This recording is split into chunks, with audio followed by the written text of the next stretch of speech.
Howdy, pilgrims, patriots, and friends. My name is Richard Little Bear Wheeler, the president and founder of Manual Ministries. I have a special guest with me today, Eric Leach. Howdy, folks. And his brother, Nolan Leach, which I'll introduce to you in just a moment. But we're here at the Tommy Worrell Diamond W Ranch just outside of San Antonio, Texas, doing a special segment on roping, so by the time we're finished, Lord willing, you'll all be able to do some roping.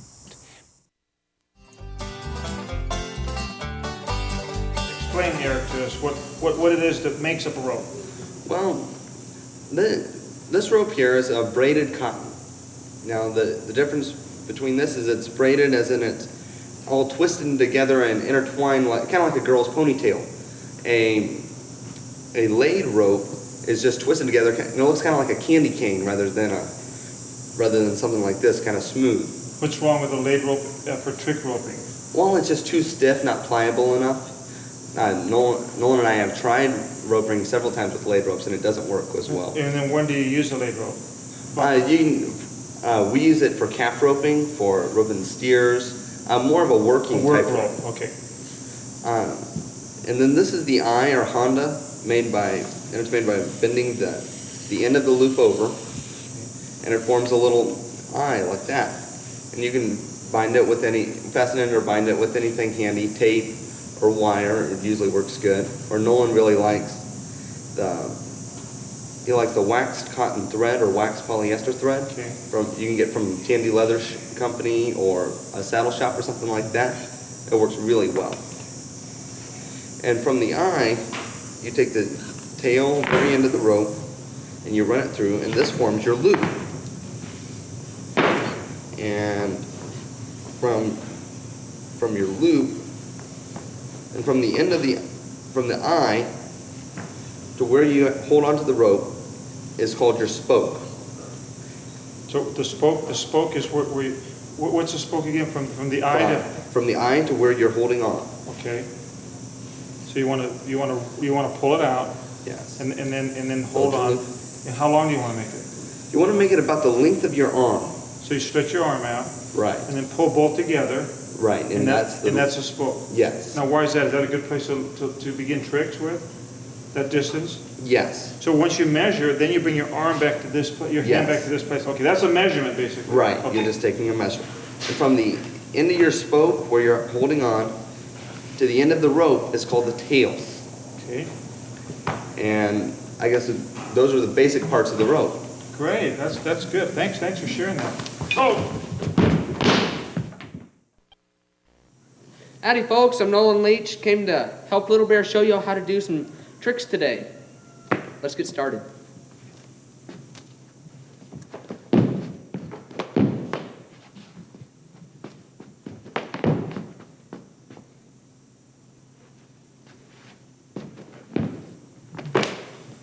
Great, Nolan. That's so wonderful. You know, everything you saw Nolan do right now, you will learn in the next 3 minutes.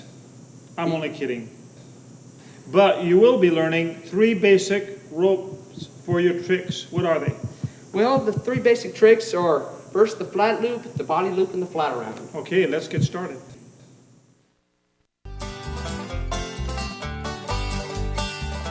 Nolan, show us the basic tricks on doing the flat loop. Okay. And then we're going to have you bring our special friend, Justin, who's 10 years old, and we're going to show you even how a younger fella can learn those real basics. So go through that trick for us. Well, I'll go through this and get y'all straight on this. One thing that a lot of people have trouble with is when you start to spin your loop, I like to lay it. See how I just hold it up and I lay it down the ground. That's so it doesn't get kinked up while before I start roping. And another really important thing is the spoke. The spoke is right here. It feeds through the eye. Probably already heard that. Feeds through the eye right here. And I usually do it about 1 arm span right there. I put this part, the spoke, in the palm of my hand. Take 2 other fingers, put the other piece of rope right there. Clamp them down. Okay? Now when it's right here, I'm going to let that part of the rope go. Just hold the spoke. Keep on spinning.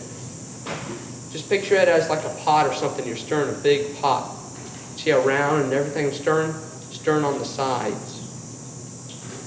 You can't spin too fast, otherwise look how it builds too big and it gets out of control. Some people hit their feet. Just spin it at a medium speed, not too fast, not too slow. Okay, now Nolan, explain. Well, let me explain. The length of the rope is important, right? So Yes. when they're real young, you don't want a real long rope. No, because it tends to hit their feet and they collapse and get scourged on that. Right. So what I usually tell young people is to measure one length, and then you measure two lengths, or span, two spans and a half a span. So that's the perfect length for the size of the body that you are. If you're a little fella, then you measure, or girl, a young girl, then you measure the two spans and a half for your very beginning. Don't worry about it being too long yet. Start with a smaller one. The smaller is actually a little easier to learn with. Now, what I want to do also is I want to have you explain because when it starts out small, how does it get bigger? Well, explain that. Explain that part where, like, Right. show a little tiny one and tell how it gets bigger. Well, what happens is, you'll notice I'm going to start feeding my rope. I start it tiny, and I spin a little faster, let more rope slide through my right hand. I'm letting it slide through from my coils and loosening up. I'm just spinning faster to finally get that. And this is called a flat loop, right? Yes. Okay, so what are the three tricks you're going to teach us today? Today we're going to learn the flat loop, the body loop, and the flat around. Okay, and they're all connected to this one basic. Sure. This is the Right. basic. The basic, they're all connected to that. You'll see that later, but they're all connected to the flat loop. That's the basic trick. So Justin, come on up here, and I want to introduce you to our audience, and he's got his own rope, so I'm going to step out of the way, and he's the beginner, and you're going to teach him what to do. Okay. Let's see, how long's your rope there? 15. Oh, that's a good length right there. 15 is a good length for someone about that size. Now, did you see earlier I explained, I'll go over it again. You put this part in your palm, 2 fingers, and then clamp down right here. And you just take it and lay it like that. Lay it on the ground just like I showed you to start. Drop right there. You might want to hold that in your left hand's tail. Okay.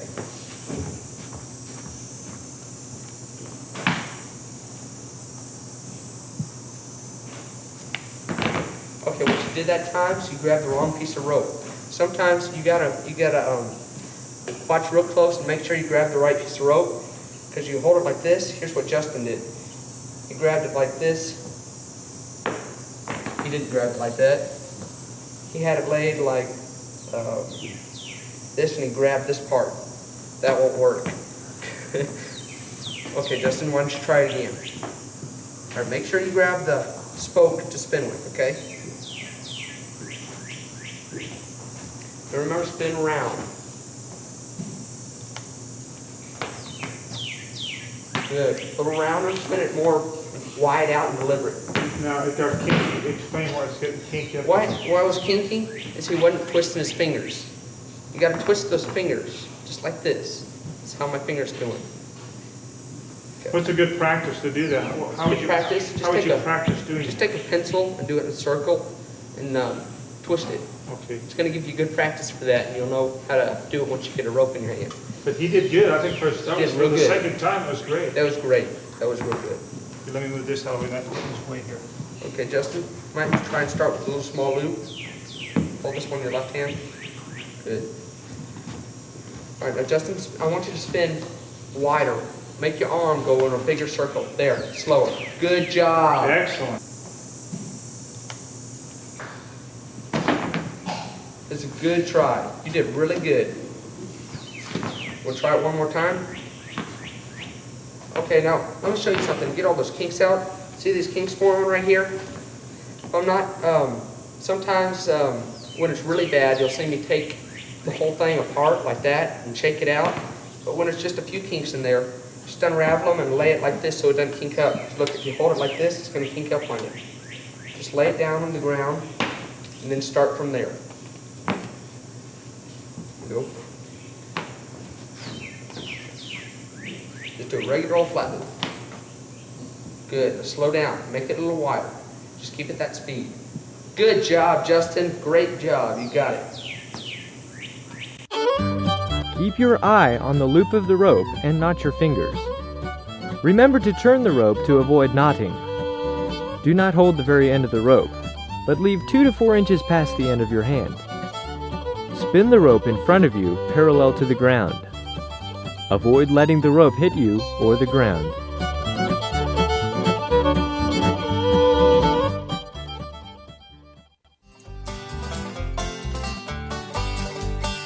With us, roping's a family affair. This is my cousin Vanessa.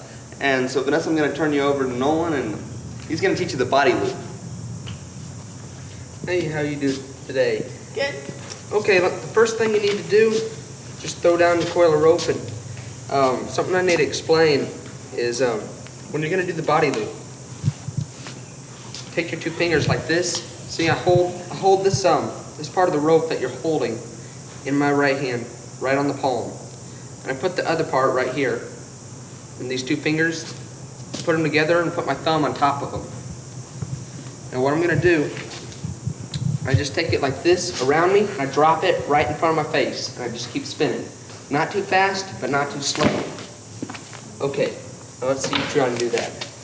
Hold this part, just the tail right here in your left hand, like this. Good. All right, you're going to need to do a pretty big loop. It's easier that way. Just like that. Do you just take it over your head? Right, and drop it. Scoot a little back from there. Good try. But what you didn't get it going quick enough. You can still do the trick slow, but you have to start it quick to make the side spin out so it doesn't hit you. Got that? Okay. Okay, hold it right here. Also get you a little more spoke. See the spoke right here? Right here is the spoke where you're holding. You don't want it, let me explain something to you. You don't want it too short, otherwise it'll wobble and you can't do anything with it. Like this. See how it's wobbling? If you were going to do that with a short spoke, you'd have to reach your arm all the way around. But if you just give it more spoke, you can keep your wrist still like that. Okay, Vanessa. Got the rope all ready for you. Put this in your left hand. Your hand's just like that. Go for it. Okay, good try, but you're still doing the same thing. You're not starting it quick enough. You got to get it round. Let me see. You got to get that rope round and spin it out. You got to throw it a little more. Spin it. Let me show you something to keep it round. This is going to help you a lot here. So it doesn't kink up, and I can get it rounder. I start it like this. And then I throw it. See how I threw it around? Wider. I threw it wider there. I didn't just start it right here. I threw it all the way around, just like that. Okay. You gotta throw it around you and drop it when it comes back across your face.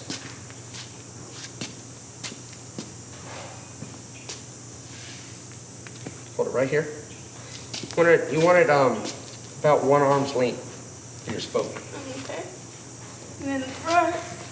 Just like that, but you gotta start it a little quicker, a little faster. Okay.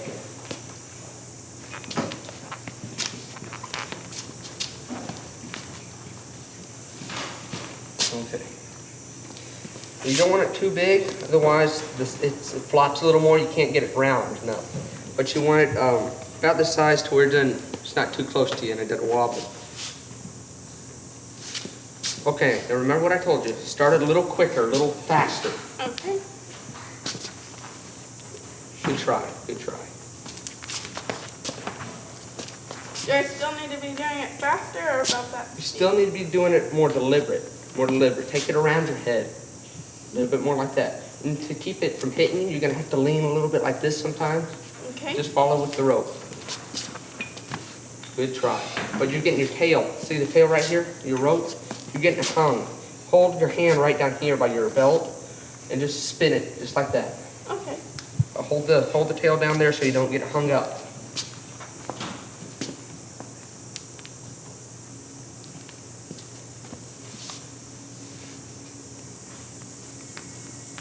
Okay, here you go. Right there. Go further back. Remember, about 1 arm's length from here to here. All right, now start it pretty quick. Also, I want you to start it on the ground. You're starting it in the air so you can't get as much momentum. Watch how I started on the ground. I'll show you. start it on the ground, or you can spin it. That's where you drop it, right there.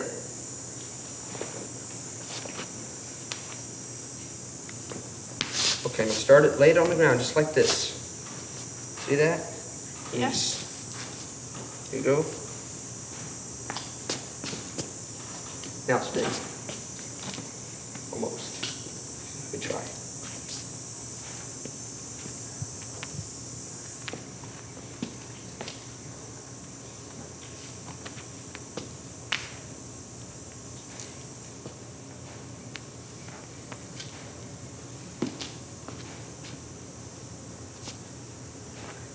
Sometimes you don't get it on the first time. It'll just take some practice and time. See, look, you almost got it there. Now what you're not doing is you're swinging it around too much now. You gotta find a perfect medium there. You gotta don't make it wobble. Give it a little more spoke so it has a little bit more roundness to it. Okay.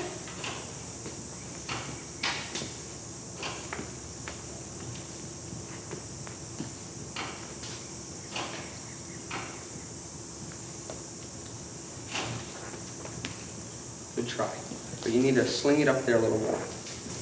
Okay, that's great, Vanessa. I just want to encourage you young people not to be discouraged because it's very easy to not get successful. You see someone like Nolan who does it just like that every time, but to get that way it takes hours of practice daily. But Vanessa is here to show you that she's getting the basics down, and then once you get those basics, you practice the basics until you get it over and over. Remember to use the two-finger drop-off technique and drop the rope in front of your face.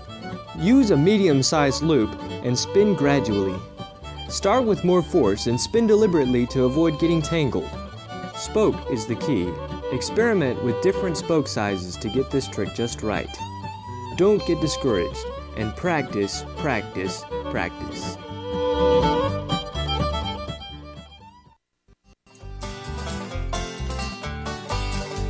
I'm going to have Nolan teach me the fly around, the last trick in this segment. I've done it before, but not real good, so I'll be the guinea pig, and I'll be like you, learning how to do it. So Nolan, come here and teach those things. Now before we get started here, I'm going to explain a few basic things. First of all that loose coat right there, if you lean over, it's going to get stuck.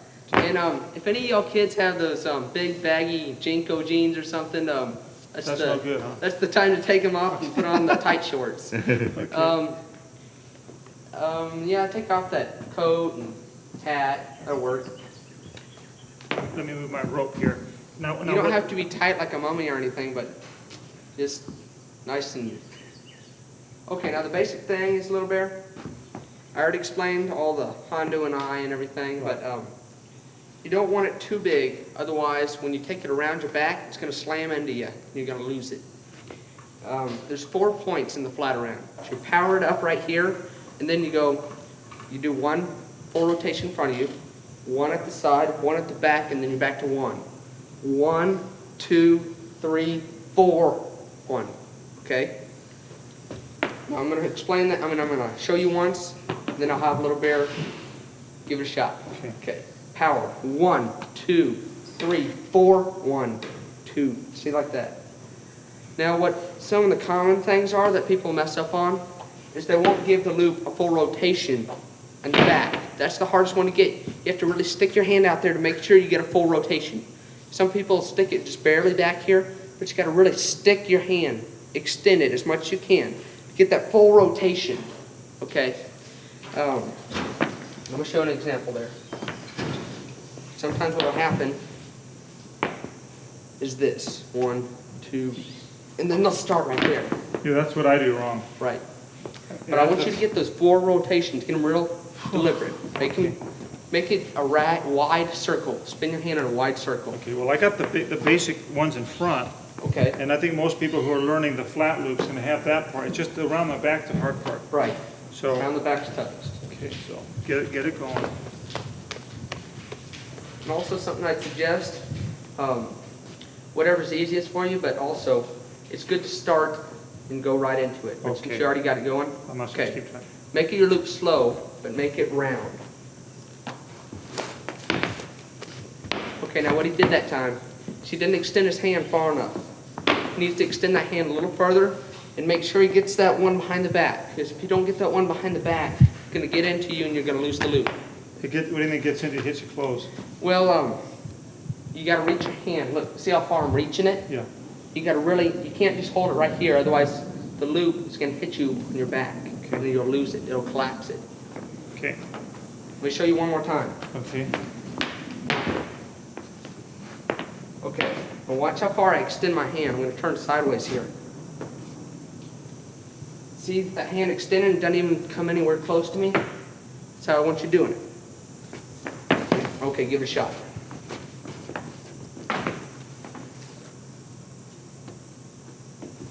Slow down.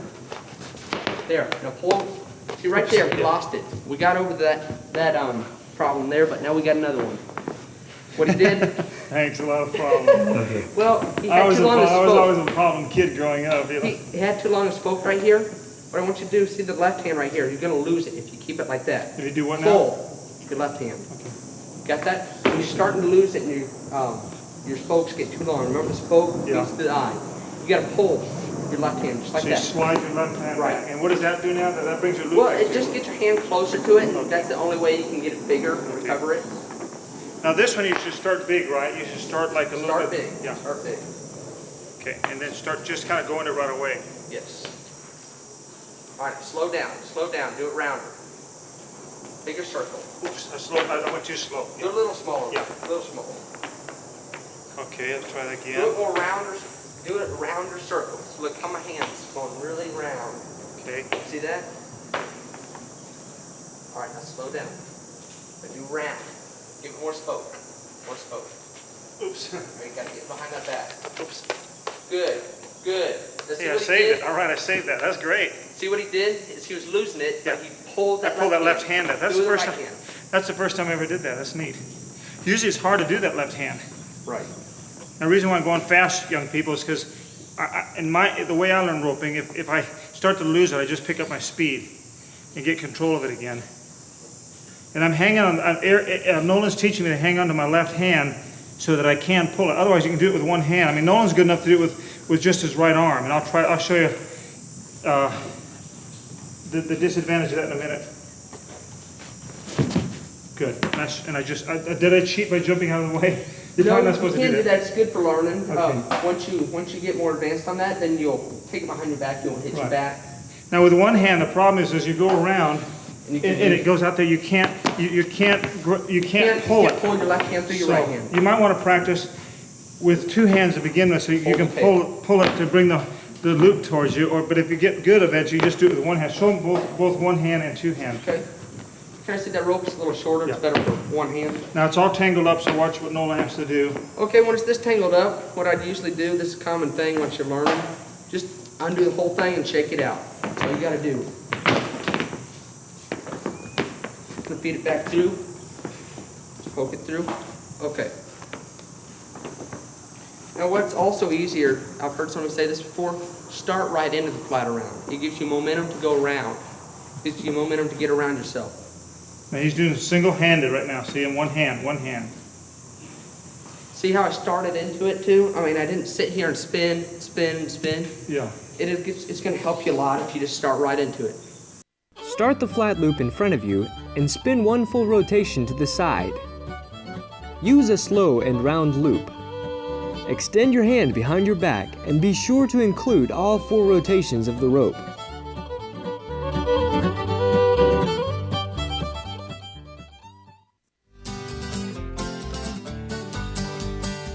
Well, I hope you've learned the 3 basic tricks that we've shown you on rope, and then I'm going to have Nolan show you how you can tie the combinations together, how you can take those 3 individual tricks and put them together and do some trick roping with those 3 tricks. Nolan, show us what you can do. Okay. Well, as you can see, it's all based off the first flat loop, but I can combine them. I'm going to show you what I can do. I'm going to start just by doing a flat around. What I can do is I'll just get in it. That's the second trick we learned. And then we can just step out and do a flat loop for a little bit. Those are the 3 basic tricks we just learned. And that's how you can combine them. Just take it from flat all the way to the flat around. And one thing I didn't mention yet, when it comes around and you're going to jump in it, I'm going to do it real slow. You want to jump when the Hondo is right at your feet, when it's right closest to me. Watch. I'm going to slow it down. Ready, set, jump. See, the Hondo is right at me. It's like really close to me. And how do you get out of it when the Honda's square? Explain that. You get on it when it's right by Behind your back. Okay, watch. Just slow that down. Just like that. So the Honda's in front when you jump in, and it's behind It's you in when you back jump when you out. jump out. Good, that's important.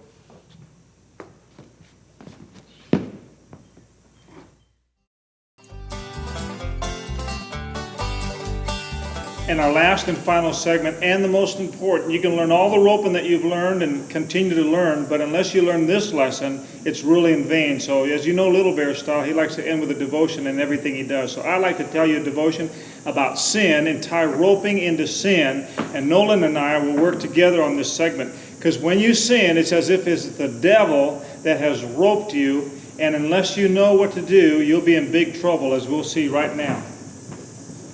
I'm the devil. He drags you up here where you don't want to be, where you shouldn't be. Come on up, Justin. He drags you into sin where you shouldn't be. Let's say Justin told a lie. It was just a little white lie, but there's no such thing. Because it just becomes bigger and bigger. Hold your arms out. A little bigger. He gets more wrapped up in it.